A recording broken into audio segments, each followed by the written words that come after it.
Sir इस वक्त के बड़े सवाल बड़े सवाल ये है कि सबसे पहली चीज़ तो कि आज हुआ क्या ऐसा। एग्जैक्टली ऐसा क्यों इतने तेज़ी से गिर गए, क्या हुआ, मतलब सब लोग एक दूसरे पर क्यों गिर गए, क्या हुआ। ये सब सबसे बड़ा सवाल है कि ऐसा क्या हो, कोई खबर आई क्या, ट्रेड डील नहीं हो रही है क्या। हाँ, मतलब अलग अलग तरह के जिसके मन में जो है ना संशय वाली बातें हो सकती है वो सारी आ रही है। क्या 26,000 59,250 हम क्लोजिंग बेसिस पे होल्ड कर पाएंगे, अभी तो मरे पड़े हैं उसके नीचे, ठीक है, क्या रिकवर हो पाएंगे। बड़ा सपोर्ट लेवल आ गया है जिसके बार बार बात करते हैं। अब यहाँ पे खरीदना है कि अभी भी नहीं खरीदना, ये बड़ा सवाल है। मार्केट सबसे बड़ा सवाल आज का बहुत इंटरेस्टिंग है, जो सबके दुख दर्द को दिखाता है, बाजार की दशा को दिखाता है, हमारी दशा को दिखाता है। ईमानदारी से बताइए, मार्केट लाइफ हाई पे या लाइफ लो पर है।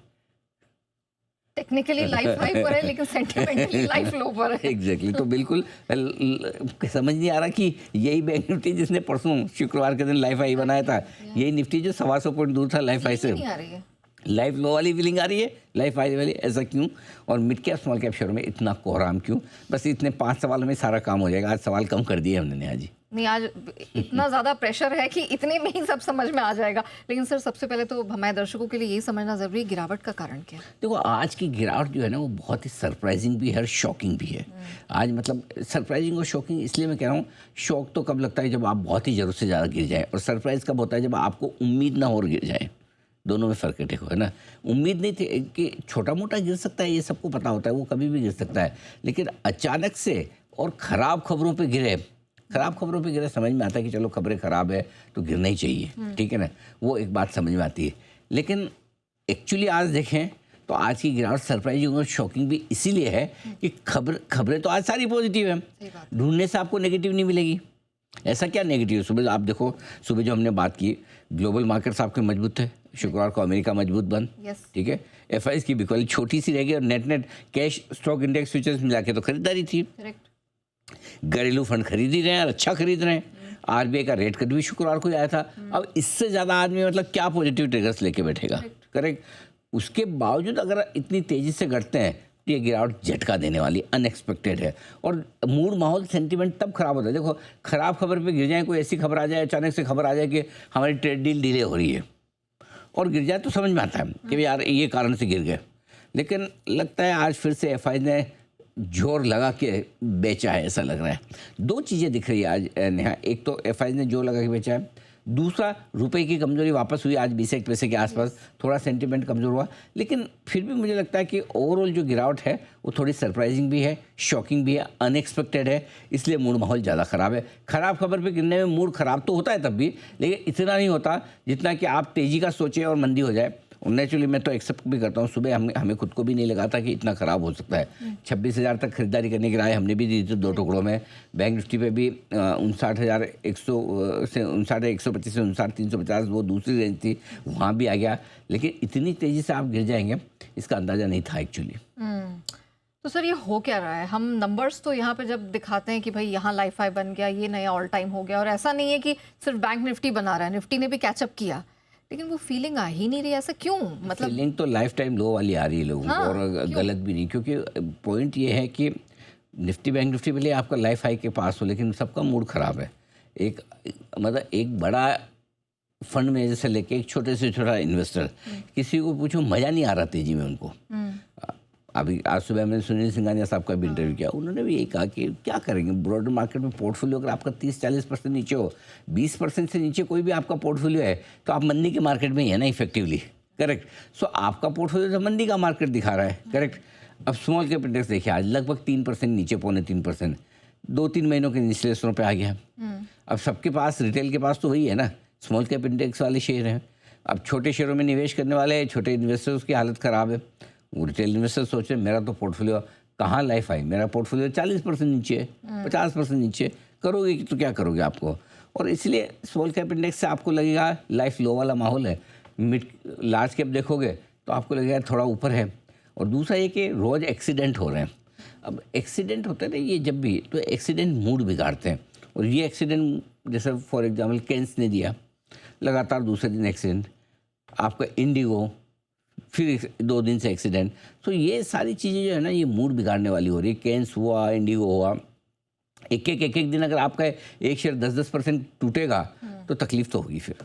ऑलराइट। और इनफैक्ट इंडिगो के लिए मैं आपको बताना चाहूंगी कि जब ये फियास्को शुरू हुआ, हमने देखा 4 दिसंबर को ही आपको सबसे पहले सतर्क किया गया, सेल की रिकमेंडेशन दी, तब 5600 के आसपास का भाव था। आज लेवल आपके सामने 5000 के नीचे लुढ़क चुका है। इंडिगो में बिकवाली करने की राय है इंटरग्लोब एविएशन, और यहाँ पर स्टॉप लॉस लगाएं आप 5715 का, 5560, 5510 और 5450 तीन टारगेट के लिए करें बिकवाली। इंडिगो के फ्यूचर्स में बिकवाली करने की राय है, और इंडिगो 5560 का स्टॉप लॉस लगाए, 5425, 5370, 5300 और 5250 तक के टारगेट के लिए। ये इनकी प्रॉफिटेबिलिटी पर इम्पैक्ट डालेगा और खर्चे भी बढ़ाएगा और मुनाफा कम करेगा, तो इस क्वार्टर के नतीजों पर इसका असर भी दिखेगा। इंडिगो ये जो फियास्को चल रहा है पूरा माहौल है, ये क्रेडिबिलिटी और प्रॉफिटेबिलिटी दोनों पर असर डालेगा। अब हमें नहीं लेना है, अब हम इस तिमाही के नतीजों का इंतजार करेंगे, देखेंगे कितना इम्पैक्ट आता है। ये बात आपने बिल्कुल सही कही सर कि क्रेडिबिलिटी, आपकी जो साख है जब उस पर चोट लगती है तो इवेंचुअली आपकी प्रॉफिटेबिलिटी आपकी बैलेंस शीट पर तो दिखेगा ही। बिल्कुल। देखिए ना, जब खरीदने का टाइम था 1 जनवरी को, तब भी कोई सोचता नहीं था कि इतना पैसा बनेगा। जब एग्जिट का टाइम आया, चीज़ें दिखी, तो हमने एग्जिट के लिए हमने शुक्रवार को बोला भी था कि शायद 4-5% गिरने के बाद ठीक हो जाएगा, और शुक्रवार को लगभग रिकवर हुआ भी, सिर्फ 1% नीचे, आधा % नीचे बंद हुआ था। आज हमने अपना भी पूरी तरह से चेंज कर ही लिया। हमने कहा कि भाई अब ये रिकवरी जो आई उसमें भी आपको एग्जिट ही करना चाहिए, अब नया लेना नहीं है। और अभी भी हमारा राय कायम है, जब तक हम ये पूरा मैटर ख़त्म ना हो जाए और जब तक या फिर अगली तिमाही के नतीजे नहीं आए, देखेंगे जब क्लैरिटी आएगी तब मैं ही बताऊंगा। जब तक अभी कोई क्लैरिटी नहीं तो अभी अपने को लेना ही नहीं, बात खत्म। जो भाव आने दो। 3800 रुपये से हमने कवरेज शुरू किया था उस समय, 3800, 4000, फिर फाइनली 1 जनवरी को 4400 के आसपास था, तब हमने राय दी थी। अभी हम क्लियर कट है, अभी हम वेट करेंगे, हमें कोई खरीदने की हड़बड़ी और जल्दबाजी नहीं है। ओके। अच्छा सर, आप अक्सर विक्स का भी जिक्र करते हैं कि मार्केट की वोलेटिलिटी आज बढ़ गया ना। देखो सुबह ही अपने बात कर रहे थे, तो जो टॉप का जो बनाया था विक्स का लेवल जो था, वहाँ से 25% विक्स घट गया था, 25% विक्स नीचे आया था, और आज सुबह 8.5% नजर ही लग गई। सुबह बोलने की देर थी। देखो 21 नवंबर को विक्स का लेवल था 13.85, कल गिर के 10.30 पे पहुंच गया, 25% नीचे है, आज 10% वापस बढ़ गया। तो वोलेटिलिटी बढ़ना भी नेगेटिव संकेत तो है ही आपके लिए। ओके सर, ये स्मॉल कैप शेयरों में कोहराम कब तक झेलना पड़ेगा और क्यों है, मतलब रादर इतना क्यों है? देखो 2-3 चीज़ें हैं। बहुत अच्छा सवाल है आपका कि क्यों है। पहली चीज़ तो है कि स्मॉल कैप शेयर किसी को लेने ही नहीं है, सबको बेचने। मतलब हर आदमी को लगता है बेचना, चाहे वो फंड मैनेजर हो, चाहे रिटेल ट्रेडर हो, चाहे प्रमोटर हो, चाहे कोई पी फंड हो, सबको, जिसके पास स्मॉल कैप शेयर सभी को बेचना है। इतना नेगेटिव नहीं, सबको लगता है प्रॉफिट ले लो, प्रॉफिट ले लो, प्रॉफिट ले लो, ठीक है। और naturally small cap share generally लोगों को प्रॉफिट होता है तो ही बेचना है, नुकसान में कोई बेचता नहीं है। करेक्ट। सो ये सबसे बड़ी समस्या है कि बेचना सबको है, खरीदना किसी को नहीं, नंबर 1। दूसरा है कि आईपीओ में, ब्लॉक डील में भी बहुत सारा पैसा बाहर जा रहा है, तो फिर ऐसे में होता है कि फिर लोगों को लगता है कि सारी लिक्विडिटी तो उधर जारी करे तो क्या करें। तो ये दोनों कारण है। एक तीसरा कारण और जो मैंने लिखा नहीं, लेकिन एक्चुअली वो भी एक बड़ा कारण है, और वो कारण ये है कि आप एक बात समझिए, अभी रिसेंटली जब से ऑप्शंस की ट्रेडिंग कम हुई है, ठीक है, उसके बाद हुआ ये कि लगभग सारे बड़े ब्रोकर्स, उनकी मार्जिन फंडिंग की बुक बड़ी बन गई। अब मार्जिन फंडिंग में आप small cap share margin they के लीवरेज पोजीशन बनाते हैं। अब वो लीवरेज पोजीशन भी यहाँ पर फूटती हुई नजर आ रही, थोड़ा सा वहाँ पे भी stop losses, margin cost trigger हो रहे हैं। तो आई थिंक वो एक और कारण है जिसकी वजह से स्मॉल कैप शेयरों में ज़्यादा गिरावट वाला मामला दिख रहा है। तो ये 3 कारण हैं जिसकी वजह से कोहराम है। ओके। तो अब लेवल्स इंपॉर्टेंट क्या है सर? 25-800 हम सेफ होल्ड कर पाएंगे?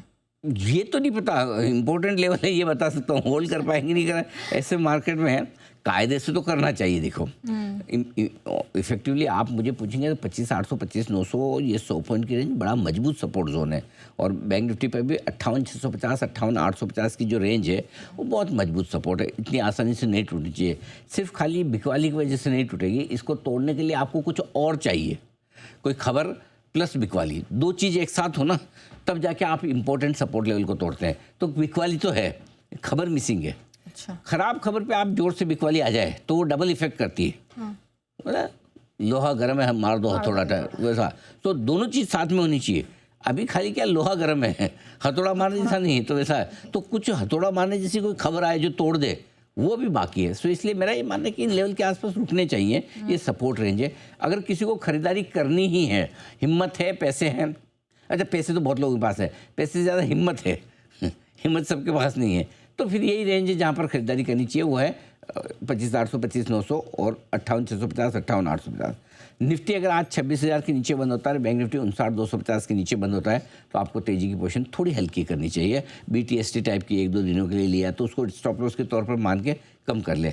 लेकिन अगर आज 25,800 के नीचे निफ्टी बंद होता है, 58,800 के नीचे बैंक निफ्टी बंद होता है, तो thank you very much, trend आपका पॉजिटिव से न्यूट्रल हो जाएगा।